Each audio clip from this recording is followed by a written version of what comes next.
Dahil ito ang inunlan sa masuso na palgan ni Reports Benji Talisik.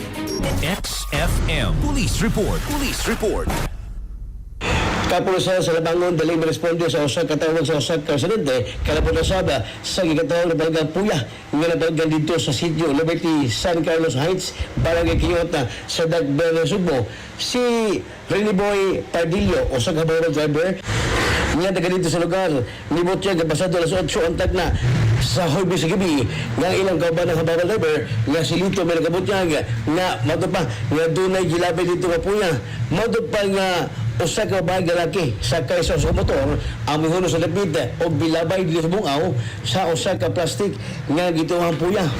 Maong pag-ingon nilito nga tungila ilagi nagyatuan usa ka oras ang milabay sa pabangita apon huwag kini nakitaan dugang din nga mato pag-uwas sa dalang flashlight o kini suga mato nga nagahukom nga nagkaroon buntag sa adlaw Bernes ilang pangitaon ilang gibalikan ang lugar apan pagsusi dito wa nang kini mongingong Puya hinuon dunay mato pa iyon nga nabilin ang nagipaglangaw sa maong David.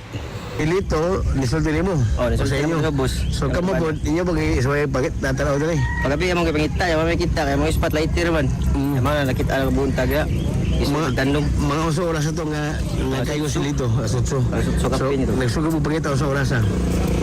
Alas 9 sa ito ng kita, eh. Hindi kapin. Okay. So, pagita niya pinaka-oras mo nakita? Abot sa oras? Basta ka oras ito, gid. So, huwag mo nakitaan? Wala. Hindi po sa tuyok. Pagkaroon buntag nga nakita ninyo sa yung nakita? Nakita gina ko na kanaging kaang yan ay tanom. Si Rene Boy Pardillo, samtang ang investigador sa Labangon Police Station Tan, nga si Polisi yung Master Sergeant Stephen Sefresca, libot niya nga ila sa taon, o kung po yung bagit ang ginamang sud sa Mount Deper, Mount Ilang Kinibara, ang kinamaong nga nakitaan dito sa buhatan sa Regional Prosecutor aron ipa-examine kung po yung bagit kung mapapatunan nga po yung manggan ang kinimorgitan dito sa labang sugod sa investigasyon at papangita sa kisa posibleng inahan ang nagbalabay sa Maupuya sa Bungaw dito sa Sitio Liberty, Barangay Quiyot, nga itong Dakbayan sa Sugbo.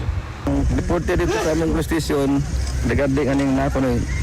Reported itos ko no, paon. Allegedly. Mag-abot na mo dire, compound na dilita kay mga pitos kay Como si Purma, Isiler. Ang tawag ni anang sa Inunlan ba ni o saan siya? Eh di man may magpurma, may kitang tao, di sa makita naman nga nasa buhok. Murag mga lama. O mga murag ana ba? Nagisod kaning sa Plastic no. Pampers. Pampers diaper. Dili ba taka para identify? Konsulta ni kung saan ni operator dili kay di pa kakatagog. So dili siya makasulti ng fetus, di ba? But possible nga kanang ilan na siya. So subject yapon for kanang for examination. Subject for verification pa ni siya. So ato ba siya ato lang iba na suso sa RFU. Probably. Tawag na ni sa phone ni ron. Basta sa timong langgong dito. Please. Stay principles tapos. Mga balitang anahipo sa kapulisan sa Dakbayan, Subo, kalabot na Saba, sige katahong Puya na palgan dito sa Barangay Quiyota. Alas sa Kiyos ng Pilipino para sa Pilipinas, kabalik ito pang genre de doblado. Inyong katropa, Benji Talisik, XFM News. XFM Report. Cellphone Plus Gold, mapalit sa mga butika sa inyong lugar.